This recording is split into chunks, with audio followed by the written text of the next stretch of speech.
season, I'm all up in your face like 18-wheeler high beams. Thank the Lord and Savior that I gotta drive in the morning instead of the nighttime, because them high beams is a killer, baby. Causing accidents real fast. Anyway, I got a little cup match against my boy ThePikaWu. Guys, small note, real quick, right? If I'm doing something annoying on my videos, you guys gotta let a brother know, man. Like, honestly, son. Like, I'm gonna keep on doing it if I think it's like alright. If you guys not saying nothing, man. Like, I got silverware at home. I got spoons for eating cereal. But I'm not betting this shit. I'm not no Alakazam, man. You guys gotta let a brother know. I ain't psychic. I can't read your minds. Anyway, enough about that.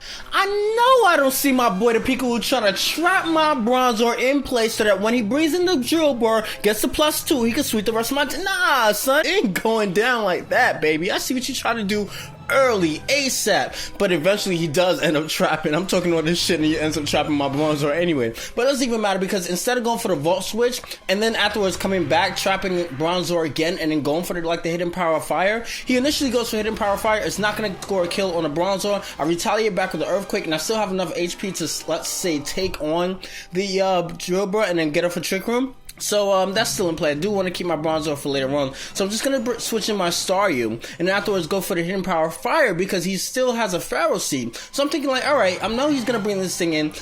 Hidden power of fire, presumably, Pharaoh Seed would have an evaluate, won't score a one-hit KO. So I have to 2-hit KO that thing with the hidden power of fire. He doesn't do that. He switches into Pharaoh Seed right now as I set up my Star Fox after he roars me out into my Bronzor. So now I'm just going to switch out into my Timber, which is great because I'm like, alright, I'm guts boosted, except not really, because I went to the submarine. And I remember the last time I used this team, I was like, yo, why the hell my Iron Fist, man? Like, I got burned. I was like, yes, man, I got that attack boost. I went for the payback on the Jealousy. I'm like, yo, this shit's not doing anything. I read my status. It's like, yo, you Iron Fist, Kashi.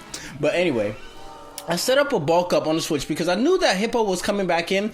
I didn't want to switch into Starmie right away because I didn't want to take the chance of him like going for the Jellicent and then afterwards switching out into Drilbur, and then I'll be like exposed. He'll be faster and he'll be able to kill my Starmie. So I wanted to put it into like a scenario where he would be compelled to keep in the Hippo and at the same time not slack off, because if I went for the Drain Punch, he would have slacked off. But if I went for the bulk up and then afterwards Drain Punch, he roars and then figure out he could later on slack off. So that was the idea behind that, because I need the Hippo down, man. I need the Hippo out of here. So now with the Jellicent in play, after I go for the Thunderbolt, initially inflicting some damage onto the Jellicent, I am going to switch up my moves and catch the Drilbur off guard with the Hydro Pump as it comes in to presumably try to set up on me. But it doesn't even matter anyway, because this is a beach scenario Drilbur. Man, it doesn't even matter that it's nighttime. You gotta wash up 2 times a day. He brings in Pharaoh Seed, instantly dies to the hidden power of fire and comes back in his Hippo. That's gonna die also to the Hydro Pump. I think he's just trying to rack up the Sandstorm damage as well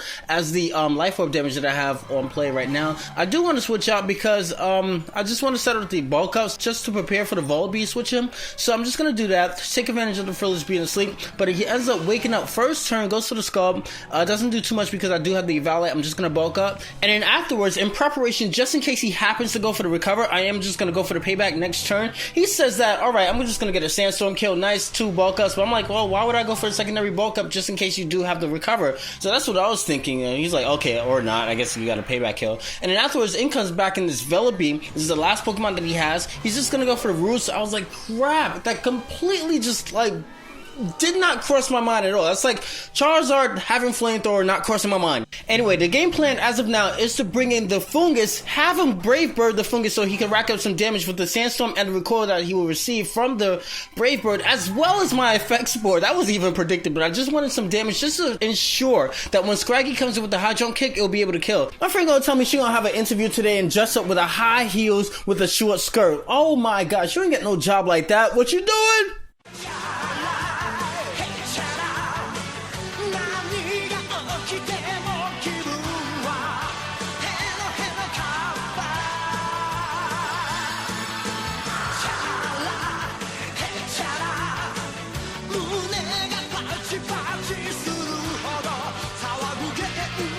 Got